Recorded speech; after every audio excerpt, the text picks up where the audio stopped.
प्रगटे अग्नि चरु कर लीन है। अग्नि नारायण भगवान प्रकट हुए। बोलिए अग्नि नारायण भगवान की जय। अग्नि नारायण भगवान के हाथ में प्रसाद, वो पायस, वो खीर, वो चरु गुरु जी को दे दी। गुरु जी ने राजा दशरथ को दी, ले जाओ और तीनों रानियों को बांटा। राजा दशरथ ने तीनों रानियों को बांटा। तीनों रानियां उस प्रसाद को लेकर के खड़ी हैं। तीनों रानियों को बांटने के बाद में कथा आती है कि ये तीनों रानियां प्रसाद को लेकर के अपने महल की अट्टालिका पर गईं। सूर्य भगवान को प्रणाम करने लगी। इतने में एक पक्षी आया और सुमित्रा के हाथ का दोना वो पक्षी उड़ा करके ले गया। सुमित्रा रोने लगी, हमारे भाग्य से प्रसाद चला गया। कौशल्या और कैकेयी ने कहा, बहन चिंता मत करो, अभी हमने अपने प्रसाद का भक्षण नहीं किया, हम अपने प्रसाद से तुमको प्रसाद दे देंगे। कौशल्या और कैकेयी ने अपने हिस्से से सुमित्रा को हिस्सा दिया। सुमित्रा भगवान से मनाती है, भगवान मेरी इन बहनों के कितने भी बेटे हो कोई चिंता नहीं, लेकिन हमको 2 बेटे देना, क्योंकि मेरे भाग्य से प्रसाद चला गया था। मैं अपने एक बेटे के द्वारा कौशल्या के बेटे की सेवा करवाऊंगी और दूसरे बेटे के द्वारा कैकेयी के बेटे की सेवा करवाऊंगा। ये जो पक्षी सुमित्रा के हाथ का दोना लेकर के उड़ा, ये जंगल में गया, एक पेड़ के ऊपर दोने को रखा है, दोना नीचे गिरा है और नीचे अंजना मैया तपस्या कर रही थी। वो प्रसाद अंजना मैया को मिला। अंजना मैया ने उस प्रसाद को पाया, जिससे अंजनी नंदन हनुमान जी महाराज का प्राकट्य हुआ। बोलिए हनुमान जी महाराज की। हनुमान जी महाराज, राम जी कहते हनुमान तुम मम प्रिय भरत ही सम भाई, तुम हमारे भरत के समान प्रिय भाई हो। तीनों रानियों ने प्रसाद को खाया। तीनों रानियां गर्भवती हो गई। धीरे धीरे धीरे धीरे समय बीतने लगा। चैत्र का महीना आया, कृष्ण पक्ष बीता, शुक्ल पक्ष आया, भगवान के आने का समय हो रहा है। सारी की सारी तिथियां खड़ी हो गई।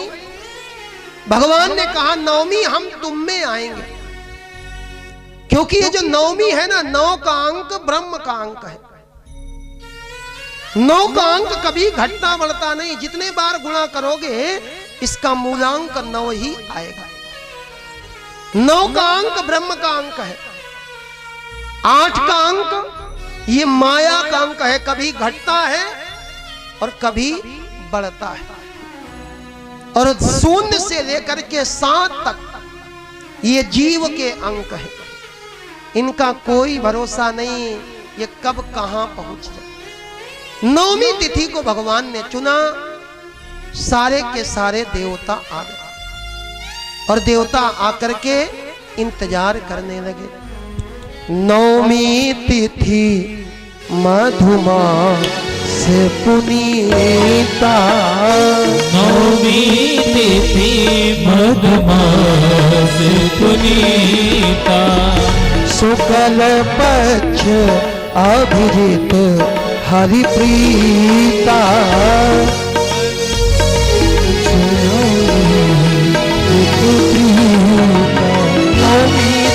मधुमास पुनीता, नवमी तिथि मधुमास पुनीता, शुक्ल पक्ष अभिजित हरिप्रीता, शुक्ल पक्ष अभिजित हरिप्रीता, मध्य दिवस अति शीत न घामा, मध्य दिवस अति शीत न घामा, पावन काल लोक विश्रामा, पावन काल लोक विश्रामा। भगवान राम के आने का समय हुआ।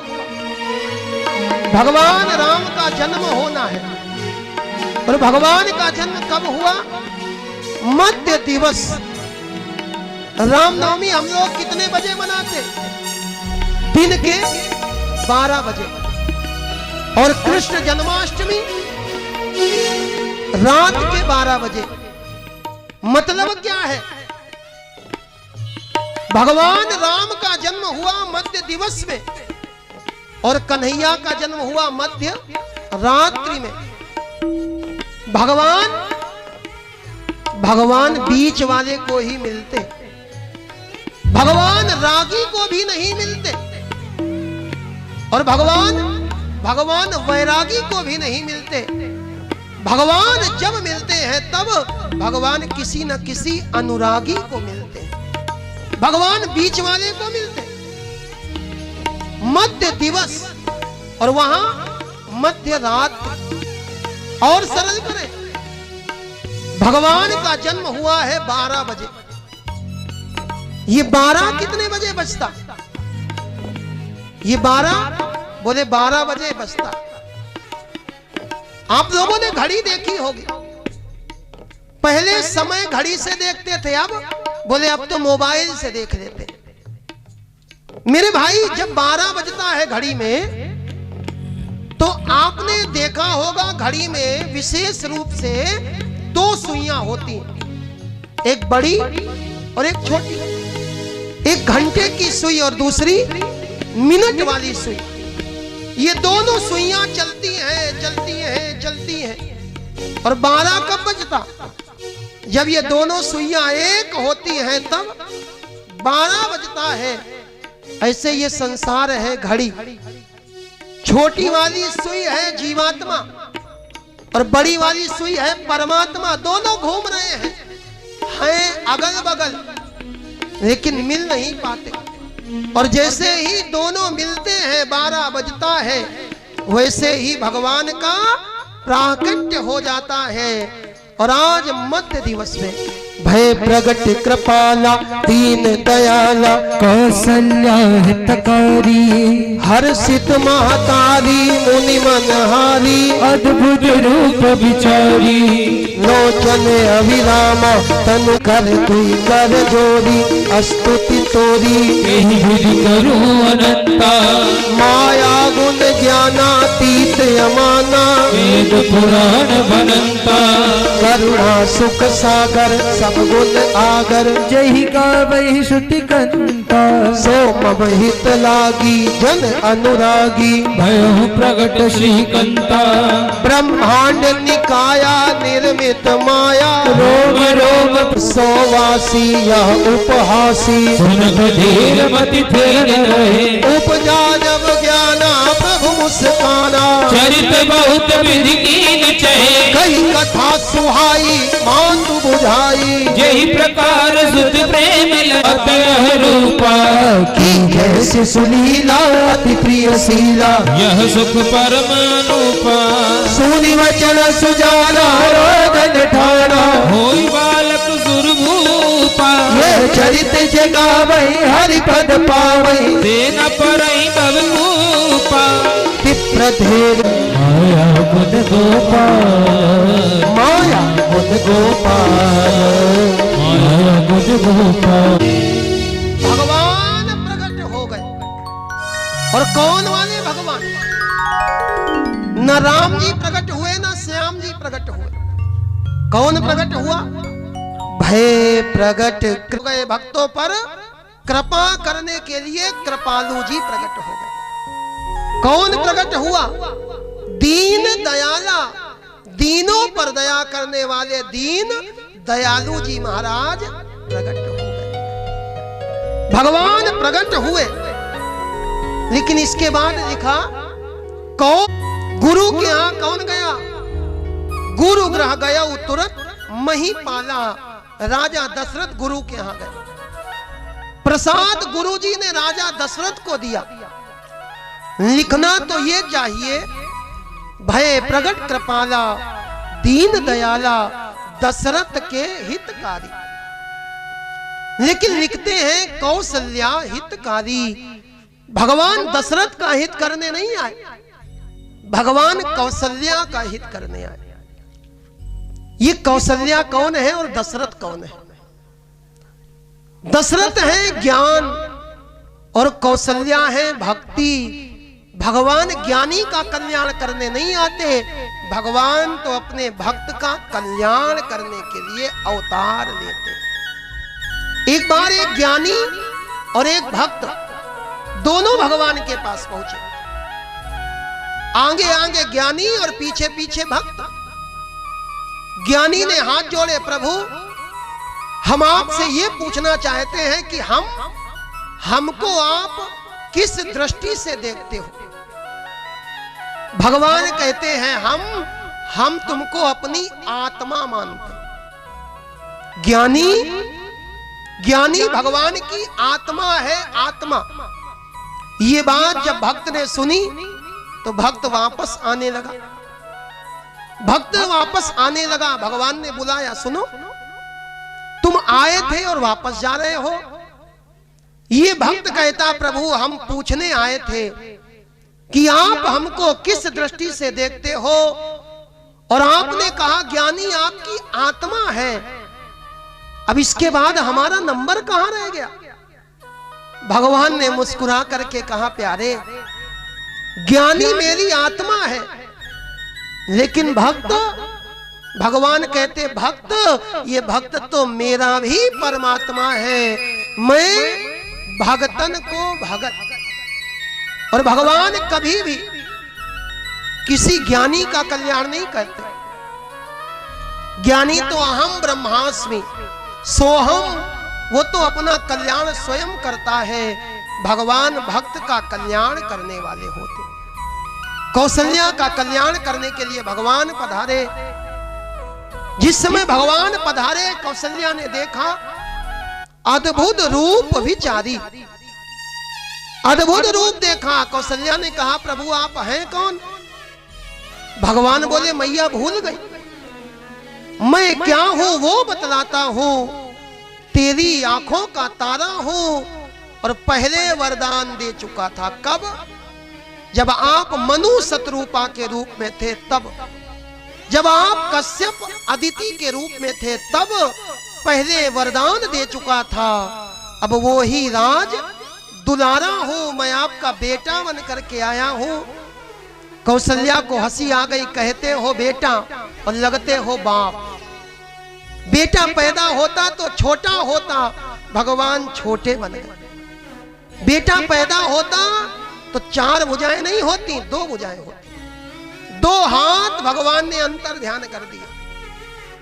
बेटा पैदा होता तो उसके शरीर पर वस्त्र नहीं होते, भगवान ने अपने वस्त्र भी गायब कर दिए। छोटे से भगवान कौशल्या की गोद में लेटे और कौशल्या को देख करके मंद मंद मुस्कुराने लगे। मैया ने कहा, प्रभु बेटा पैदा होता है तो रोता है, रो। भगवान ने कहा, सारे संसार का रोना मैं बंद करूं। और मां कहती है, रो। मां ने कहा, प्रभु बेटा बने हो तो रोना पड़ेगा। कितने भी करोड़पति हो, अगर किसी नाटक में भिखारी बनो तो फिर कटोरा लेके मांगना पड़ेगा, और नहीं मांगोगे तो बोले नाटक फेल हो जाएगा।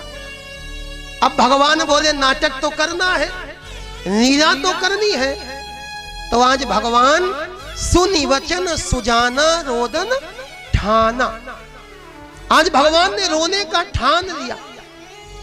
भगवान ने कहा, आज इतना रोएंगे, इतना रोएंगे कि अयोध्या के एक एक घर में मेरे रोने की आवाज पहुंच जाएगी।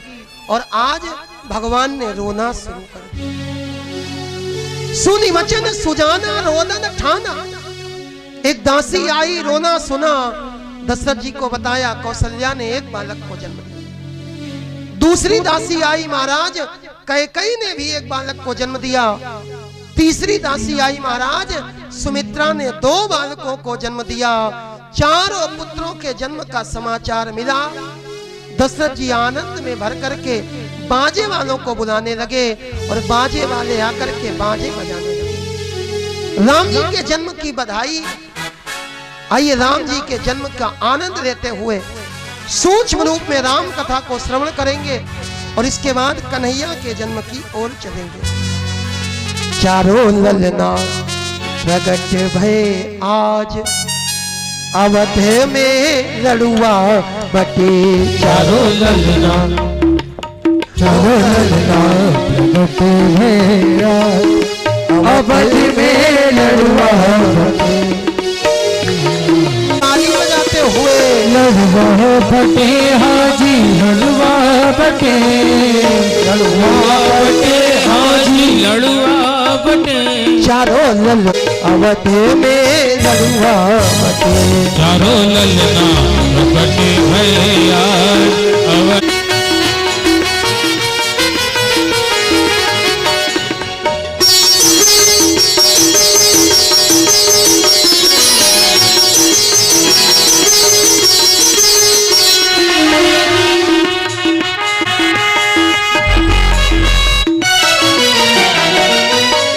बंधनवार बंधाओ मेरी बहना, बंधन वारी बंधाओ मेरी बहना, बंधन वारी बंधाओ मेरी बहना, बंधन वारी बंधाओ मेरी बहना।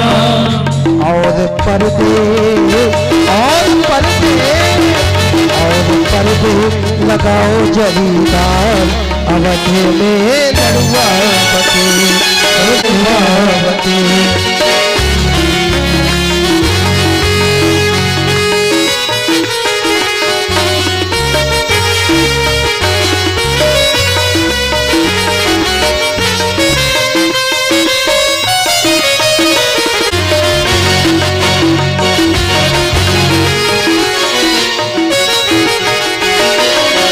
केसर कस्तूरी की भर दो तलैया, केसर कस्तूरी की भर दो तलैया, केसर कस्तूरी की भर दो तलैया। केसर कस्तूरी की भर दो तलैया। ब्राह्मण और ब्राह्मण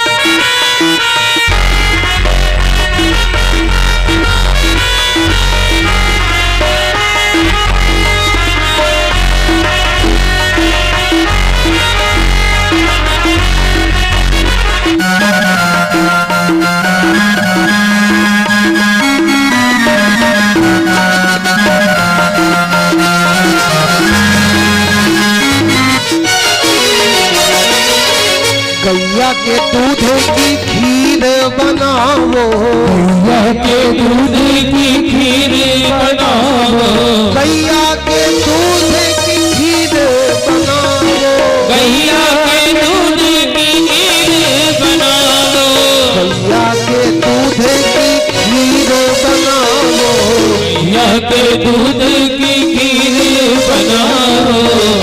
और ब्राह्मण अवध में लड़ुआ बटे। चारों ललना प्रकट और हाथ ऊपर करके ताली बजाते हुए कहेंगे क्या? भजी है आज सहनाई, भजी है आज शहनाई, बधाई हो बधाई हो बधाई हो बधाई हो। हमारे राज राजेश्वर, हमारे राज राजेश्वर। राम जन्म की बधाई हो, बधाई हो, बधाई हो। आज महाराज के यहाँ भगवान का अवतार हो गया। गुरु जी आए हैं, गुरु जी ने आकर के चारों पुत्रों का नामकरण संस्कार करवाया। आज गुरु जी ने आकर के नाम रखा, और नाम रखने का काम ज्योतिषी करते हैं। तो हमारे आपके मध्य में भी भैया आचार्य पवन जी, जो एक ख्याति प्राप्त ज्योतिषी हैं, जेएमडी में आपका कार्यक्रम आता है, आप भी पधारे हुए हैं। एक बार करतल ध्वनि करते हुए हम लोग इनका भी स्वागत करेंगे। गुरुजी महाराज आए हैं, और गुरुजी महाराज ने आज आ करके चारों पुत्रों का नामकरण संस्कार कर दिया।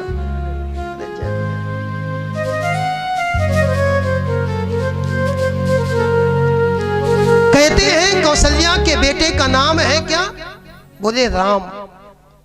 राम कौन? जो आनंद सिंधु सुख राशि, सीकर ते त्रैलोक्य सुपासी, सो सुख धाम राम अस नामा।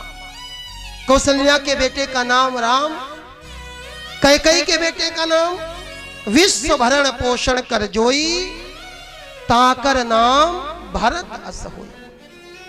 सुमित्रा के दो बेटे, एक का नाम रखा है शत्रुघ्न, जाके सुमिरन ते रिपुनासा, नाम शत्रुघ्न वेद प्रकाशा। और एक का नाम रख दिया लक्ष्मण, लक्षण धाम, जिसके अंदर सारे लक्षण हो। लक्षण धाम, लक्षण जिसके अंदर सारे हो, मतलब सेवा भाव हो तो इतनी हो कि भैया की सेवा के लिए घर को छोड़ दिया। और जब क्रोध आए तो क्रोध इतना हो कि क्रोध में फिर पिताजी को भी कुछ कहने में संकोच न करे। सारे लक्षण जिसके अंदर, ऐसे लक्षण धाम राम प्रिय, सकल जगत आधार, गुरु वशिष्ठ तेहि राखा, लक्ष्मण नाम उदार। चारों भाइयों का नामकरण संस्कार हुआ। धीरे धीरे धीरे धीरे भगवान बड़े होने लगे, अनेक प्रकार की बाल लीलाएं करते हैं। विश्वामित्र के हृदय में चिंता हुई। विश्वामित्र जी आज आए हैं और विश्वामित्र जी ने आकर के कहा, महाराज दशरथ, अनुज समेत देहु रघुनाथा, छोटे भैया के साथ में आप हमको राम जी का दान कर दीजिए। निश्चर वध में हो सना था।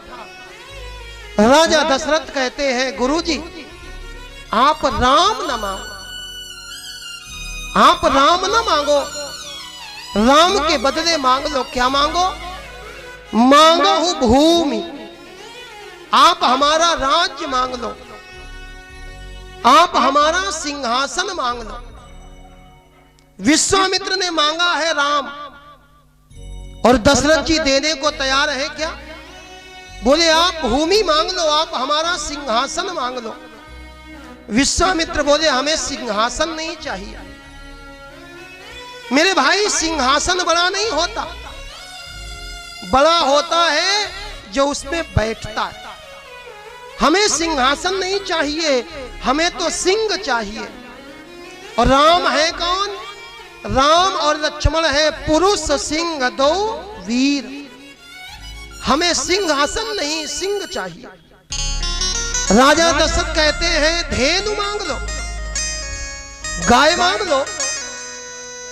ये कहते हमें धेनु नहीं चाहिए, हमें तो वो चाहिए जो धेनु के लिए अवतार लेकर के आए।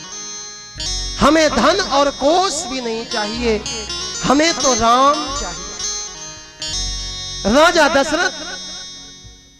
दशरथ आज राम को देना नहीं चाहते। गुरुजी ने आकर के समझाया। गुरुजी कहते हैं, वशिष्ठ जी कहते हैं, दशरथ विश्वामित्र जी को मना मत करो। राम जी और लक्ष्मण जी, आज इन दोनों को विश्वामित्र जी को सौंपा है। विश्वामित्र जी लेकर के जा रहे हैं। मार्ग में ताड़का मिली है, एक ही बाण में ताड़का के प्राणों का हरण कर लिया। लेकिन जैसे ही प्राणों का हरण किया, राम जी के मन में भाव आया, हमारा अवतार हुआ है और हम प्रकट किसके लिए हुए? भय प्रकट कृपाला दीन दयाला, हम दीनों पर दया करने के लिए आए। और ये ताड़का दीन है, तो दीन जानते ही निज पद दीन। हाँ, राम जी ने ताड़का का उद्धार किया है। विश्वामित्र के द्वारा इनको विद्या प्रदान करी गई, ऐसी विद्या दी गई जिससे इनको कभी भूख और प्यास न लगे। जाते लाग न क्षुधा पिपासा। आज विद्या प्राप्त करके राम जी गए हैं, सवेरा हुआ। प्रात कहा मुनिसन रघुराई, निर्भय यज्ञ करो तुम जाई। राम कौन? यो यज्ञ करने के लिए प्रेरित करे। आप कोई शुभ काम करो और लोग कहें भैया चिंता ना करो, करो हम आपके साथ हैं। शुभ काम में जो आपका सहयोग करे वो है राम। और आप शुभ काम करो, विरोध करने वाले खड़े हो जाएं तो समझ जाना ये है रावण। राम जी कहते हैं यज्ञ करो, और रावण जहां यज्ञ होते देखता है वहां राक्षसों को भेज करके यज्ञ विध्वंस करा दिया करता है। महात्माओं ने यज्ञ किया है, राक्षस आए, राम जी ने सबको मारा। मारीच आया, बिना फंद का बाण मारा। मारीच 100 योजन दूर समुद्र के पार लंका में गिरा। विश्वामित्र का यज्ञ पूरा हुआ। राम जी विश्वामित्र का यज्ञ पूरा कर चुके। वैसे तो विश्वामित्र जी को वापस कर देना चाहिए था, क्योंकि विश्वामित्र जी इसीलिए लाए थे, निश्चर वध मैं होब सनाथा। लेकिन विश्वामित्र जी ने सोचा कम से कम हमारा काम बना, तो अगर हमारे द्वारा किसी और का काम बन जाए तो कितना बढ़िया।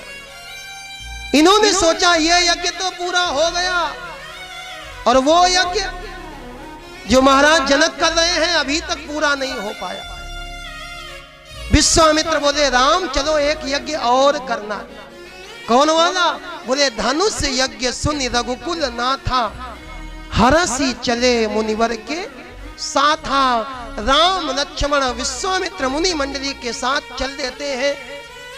मार्ग में अहिल्या का उद्धार किया, और अहिल्या का उद्धार करके राम जी ने गंगा स्नान किया। तीर्थ में जाना तो तीनों को पवित्र करना। तीर्थ में जाना तो तन भी पवित्र करना, मन भी पवित्र करना और धन भी पवित्र करना। तीर्थ में जाकर के जो सरोवर हो, जो नदी हो, जो कूप हो, उसका स्नान करना चाहिए। भगवान का दर्शन करना चाहिए, इससे तन पवित्र होता है। वहां जाकर के जब व्यक्ति दान करता है तो इससे धन पवित्र होता। जिस तीर्थ में जाओ उस तीर्थ के जो पंडा हो, जो पुरोहित हो, उनके द्वारा उस तीर्थ की महिमा को श्रवण करो। उसकी महिमा को सुनने से मन पवित्र होता है। राम जी ने आज गंगा स्नान किया, दान किया, और उसके बाद विश्वामित्र ने राम जी को सारी कथा सुनाई। यही प्रकार सुरसरी मही आई, गादी सूनु सब कथा सुनाई। राम जी कथा सुनकर के आगे गए हैं। जनकपुर के बाहर एक आम का बगीचा, और आज आम के बगीचे में मेरे राम रुके, उतरे हैं प्रभु। आम के बगीचे में विश्राम किया। जनक जी को समाचार मिला, जनक जी आए हैं। राम को देखा तो विश्वामित्र से पूछ लिया ये हैं कौन, इनका परिचय क्या है? विश्वामित्र ने बताया ये वो हैं जो सबको अच्छे लगते हैं। हम कितने भी अच्छे हो, हम कितने भी अच्छे हो, लेकिन सबको अच्छे नहीं लगते। जो हमको चाहने वाले हैं उनको तो अच्छे लगते, जो हमसे बैर करते हैं उनको हम अच्छे नहीं लगते। लेकिन राम जी कौन है? जो राम जी को चाहने वाले हैं, राम जी को अच्छे लगते। लेकिन भैया जो राम जी के शत्रु हैं ना, ये भी जब अकेले में बैठते हैं तो ये भी बैरियू राम बड़ाई करई। राम जी के शत्रु भी राम जी की प्रशंसा करते। जिस समय लंका में जाने के लिए सेतु का निर्माण होने लगा, ये वानर भालू पत्थर पर राम लिख करके छोड़ने लगे, पत्थर तैरने लगे। लोगों ने कहा महाराज रावण से पास में जाकर के कि महाराज राम के नाम का बड़ा प्रभाव है, राम के नाम से पत्थर तैर रहे। रावण को लगा अगर हमारे राक्षसों के मन में राम का भय बैठ गया तो ये बिना युद्ध के ही हार जाएंगे। अगर कोई मन से हार जाए तो फिर उसको तन से हारने में ज्यादा देर नहीं लगती। रावण ने सोचा क्या करें कि इनका मन ना हारे। रावण ने कहा अरे राम की कौन कहे, हम भी पत्थर डालेंगे तो तैर जाएगा। लोगों ने कहा महाराज आप भी पत्थर डालोगे तो तैर जाएगा। रावण ने पत्थर उठाया। रावण जानता था अगर हमने पत्थर छोड़ा तो डूब जाएगा, लेकिन इनका मन रखना है तो रावण ने पत्थर उठाया, आंख बंद करी और मन में कहा ए पत्थर तुझे राम की सौगंध है, अगर राम का नाम सत्य है तो डूबना नहीं। और पत्थर छोड़ दिया। राम के नाम से रावण का छोड़ा हुआ पत्थर भी तैर गया। राम तो वो है जिनकी प्रशंसा बैरी भी करते। विश्वामित्र कहते ए प्रिय सब ही जहां लगी प्राणी। विश्वामित्र को निमंत्रण दिया है। दूसरे दिन राम लक्ष्मण विश्वामित्र मुनि मंडली के साथ पहुंचे। जनक जी के दरबार में सबसे ऊंचा सिंहासन जिस पर आज तक कोई नहीं बैठा, आज वहां पर राम लक्ष्मण और विश्वामित्र को बैठाला। बंदी जनों ने आकर के घोषणा कर दी जो शिव जी का धनुष तोड़ेगा उसी के साथ में सीता जी का विवाह होगा। बड़े बड़े राजा आए, परिकर बांध उठे अकुलाई, कमर में फेटा बांध करके जाते हैं, धनुष को उठाते हैं लेकिन धनुष उठ नहीं रहा। 10,000 राजाओं ने मिल करके धनुष को उठाने का प्रयास किया। तिल भर भूमि न सके छड़ाई, एक तिल के बराबर धनुष हिला नहीं। सारे राजा सर झुका करके बैठे। जनक जी को क्रोध आया, जनक जी को दुख हुआ, जनक जी को क्रोध आया है। जनक जी ने स्पष्ट घोषणा कर दी तजऊ आस निज निज ग्रह जाहू, लिखा न विधि वै देहि विवाह। जनक जी कहते ब्रह्मा जी ने सीता जी का विवाह ही नहीं लिखा। सारे राजा सर झुका करके बैठे। लक्ष्मण भैया खड़े हो गए। लक्ष्मण ने कहा महाराज जहां राम बैठे हो वहां ऐसी बातें ठीक नहीं। राम जी के बारे में कहने लगे। विश्वामित्र जी ने राम जी को देखा, राम जी ने लक्ष्मण जी को देखा, आंखों से इशारा कर दिया सैन ही रघुपति लखन निवारे। लक्ष्मण जी को अपने बगल में बैठा लिया। और विश्वामित्र गुरु है ना, विश्वामित्र समय शुभ जानी, बोले अति स्नेहमय बानी, उठहु राम भंजहु भव चापा। राम उठो और इस भाव के भगवान शिव के चाप को खंडित कर दो। मीठा तात जनक परितापा। राम जी खड़े हो गए। राम जी खड़े हुए और चलने लगे। राम जी धनुष तोड़ने जा रहे हैं लेकिन राम जी की चाल नहीं बदली। आज किसी के पास थोड़ा सा धन हो जाए, थोड़ा सा वैभव बन जाए तो उसकी बोली भी बदल जाती, उसकी चाल भी बदल जाती। और राम जी सहज ही चले सकल जग स्वामी। सहज में धीरे धीरे राम जी गए हैं। राम जी ने जाकर के गुरु को प्रणाम किया, धनुष को उठा लिया। खेल खेल में भगवान ने धनुष को उठाया है, लिया है, चढ़ाया है, खींच दिया। लेत चढ़ावत खईचत गाढ़े, काहू न लखा रहे सब ठाड़ है। दमके दामिनी जिमी जब लयऊ, और पुनि धनु नभ मंडल सम भयऊ। धनुष मंडलाकार हो गया, गोल हो गया। ते ही क्षण राम मध्य धनु तोरा, बीच से धनुष टूटा है। जोरदार गर्जना हुई है, बिजलियां चमकने लगी। भरे भुवन धुनि घोर कठोरा। चारों ओर जोरदार गर्जना हुई है। राम जी ने धनुष को तोड़ दिया, बीच से राम जी ने धनुष को तोड़ा। तेहि क्षण राम मध्य धनु तोड़ा। ये मध्य क्या है? एक और नारियां बैठी थी, एक और पुरुष बैठे थे, और उनके बीच में राम ने तेहि क्षण राम मध्य धनु तोड़ा। एक और दुष्ट राजा बैठे थे, एक और साधु राजा बैठे थे, और उनके बीच में तेहि क्षण राम मध्य धनु तोड़ा। राम जी ने आकाश में नहीं तोड़ा, पाताल में नहीं तोड़ा, बीच में पृथ्वी में तेहि क्षण राम मध्य धनु तोड़ा। और ये बड़े वाले परशुराम ने नहीं तोड़ा, ये छोटे वाले बलराम ने नहीं तोड़ा, ये बीच वाले राम तेहि क्षण राम मध्य धनु तोड़ा।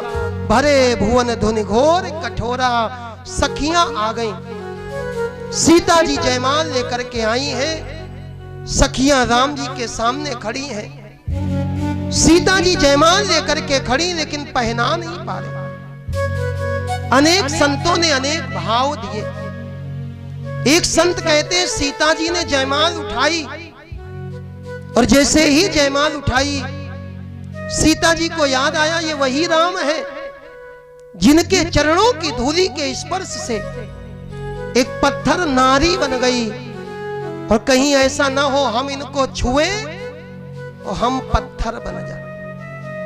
दूसरा भाव, सीता जी ने जयमाल उठाई, सीता जी के हाथ के जो नग वाले कंगन थे, इन हीरों के कंगनों में राम जी की छवि दिखाई देने लगी। और सीता जी ने जब राम जी को देखा तो प्रेम विवश पहिराई न जाई। तीसरा भाव, सीता जी है छोटी और राम जी है बड़े। सखियां कहती राम जी झुक जाओ। लक्ष्मण भैया बोले भैया झुकना बिल्कुल नहीं, ससुराल में बिल्कुल झुकना नहीं। सखियां बोली ए लक्ष्मण, तुमको पता है ससुराल में बड़े बड़ों को झुकना पड़ता। लक्ष्मण ने कहा क्यों भैया?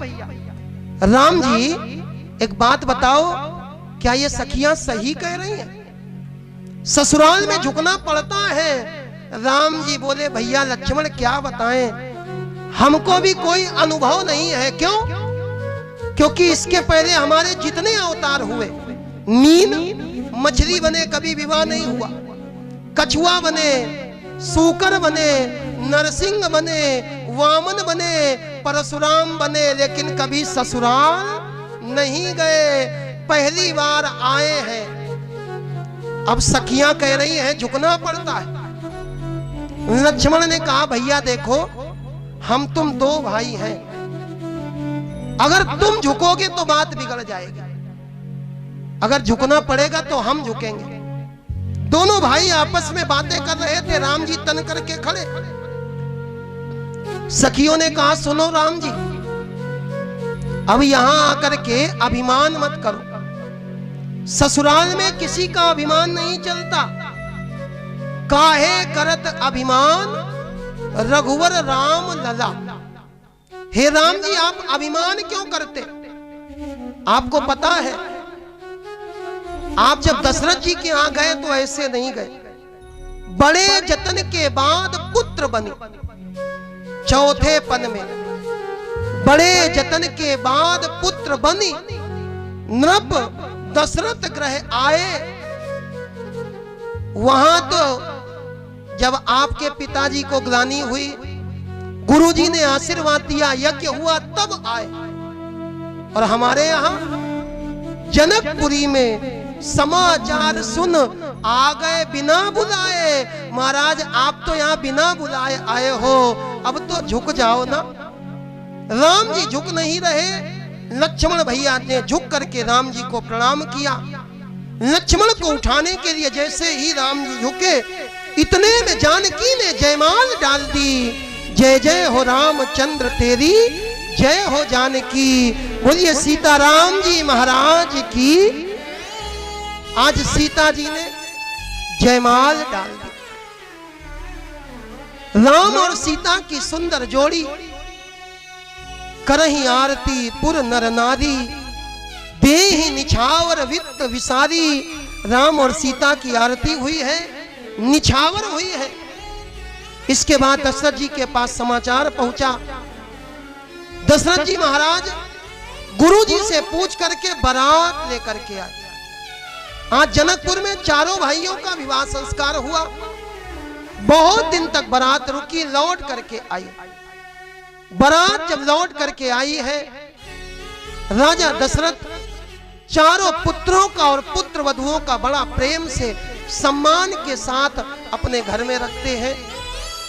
एक दिन महाराज दशरथ जाकर के सभा में बैठे और सभा में लगा कि मेरा मुकुट कुछ टेढ़ा हो गया। राय सभाए मुकुर कर लीना। राजा दशरथ ने आज सभा में अपना दर्पण में मुख देखा। मुकुर कर लीना, मुकुर माने दर्पण। और ये जो दर्पण होता है ना, ये हमारा सच्चा मित्र होता है। कोई आपकी कितनी भी झूठी प्रशंसा करे, लेकिन दर्पण कभी झूठ नहीं बोलता। आप जैसे होगे ना, दर्पण वैसा ही दिखा देगा। और हनुमान चालीसा जब हम लोग गाते हैं तो हम लोग कहते हैं हमारा भी दर्पण साफ कर दो। कौन वाला दर्पण? घर वाला नहीं, गाड़ी वाला भी नहीं। श्री गुरु चरण सरोज रज, निज मन मुकुर सुधारी। हमारे मन का दर्पण साफ कर दो। और भैया ये मन का दर्पण प्यारे बहुत महत्वपूर्ण है। तोरा मन दर्पण कहला, भले बुरे सारे कर्मों को देखे और दिखाए। तोरा मन दर्पण कहला, तोरा मन दर्पण कहला।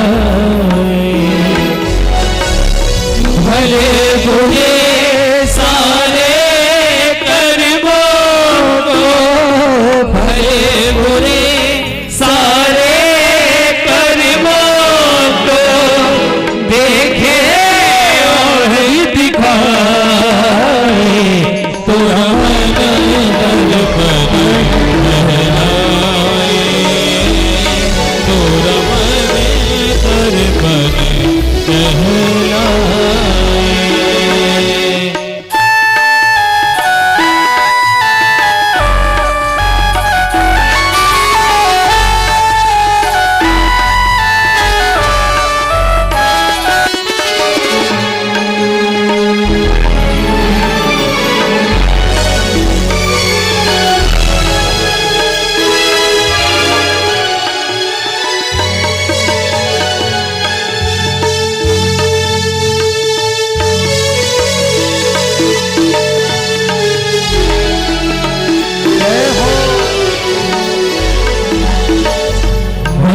देवता मन ही ईश्वर, मन से बड़ा न कोई।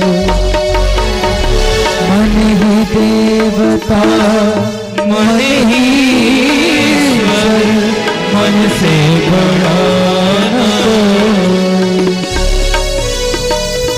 मन उजियारा जब जब फैले, जग उजियारा हो। इस